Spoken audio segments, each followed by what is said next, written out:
घटना से बड़ी आतंकी घटना है।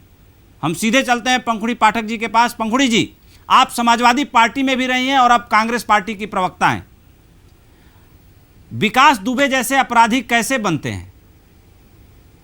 विकास दुबे के अंदर ऐसी हिम्मत कैसे आती है कि दिन दहाड़े वर्दी वाले पुलिस को देखकर अपराधियों का पैर नहीं टिकता है? 3.5 हाथ का ये शरीर छुपाते हुए नहीं छुपा पाते हैं, लेकिन विकास दुबे ने तो हद ही पार कर दी। पुलिस वालों से भागने के बजाय, छुपने के बजाय सामना करके उनकी लाशें गिरा दी। विकास दुबे जैसे अपराधी कैसे पनपते हैं पंखुड़ी जी? उपेंद्र जी, जैसे आपने अपनी न्यूज रिपोर्ट में दिखाया और अवस्थी जी अभी बता रहे थे, यह तो स्पष्ट है कि लंबे समय से, चाहे सरकार कोई भी रही हो, विकास दुबे को पुलिस के अधिकारियों का, अलग अलग राजनीतिक दलों का, अलग अलग नेताओं का लगातार संरक्षण मिलता रहा है। सरकार कोई भी हो, किसी भी सरकार ने उस पर वो कार्रवाई नहीं की जिसकी जरूरत थी।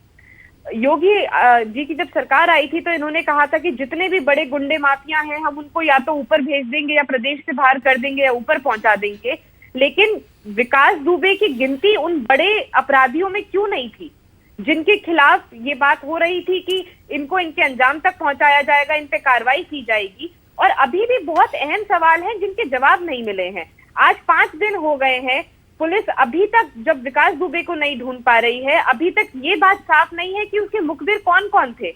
आपने 2 व्यक्तियों को गिरफ्तार किया है, लेकिन जो एसएसपी साहब की बात हो रही थी, अनंत देव जी की, जिन्होंने की एसएसपी रहते हुए भी विकास दुबे के खिलाफ जो एसओ कार्रवाई मांग रहे थे वो कार्रवाई नहीं करी, या उनका जो चिट्ठी थी, चिट्ठी तक गायब हो गई है और उसका नाम सबसे जो टॉप 10 अपराधी थे उसमें नहीं जोड़ा गया। आज भी अनंत देव जी पर कोई कार्रवाई नहीं हुई है।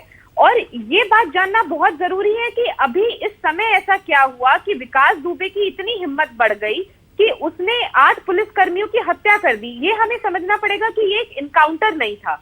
ऐसा नहीं था कि पुलिस वहां पर गई और सामने से दोनों तरफ से गोलीबाजी हो रही थी और उसमें कोई मुठभेड़ हुई।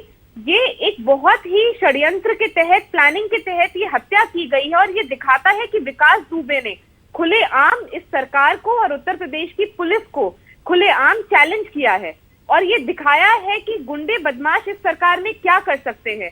और इसका एक कारण ये भी है कि जब भी पुलिस कर्मियों पर कोई हमला होता है, चाहे वो बुलंदशहर की घटना हो जहां इंस्पेक्टर सुबोध की हत्या की गई, या पहले हमने देखा था जब ये सरकार आई थी तो बजरंग दल के कार्यकर्ताओं ने आगरा में पुलिस थाने में आगजनी करी थी और हमला किया था। लेकिन जिस तरह से बार बार राजनीतिक कारणों की वजह से इन अपराधियों को संरक्षण दिया जाता है, उससे विकास दुबे जैसे अपराधियों का हौसला बढ़ता है। उन्हें ये लगता है कि हम पुलिस के ऊपर कोई भी हमला कर सकते हैं, पुलिसकर्मियों की जान ले सकते हैं, लेकिन राजनीतिक संरक्षण जब तक वक्त हो चला।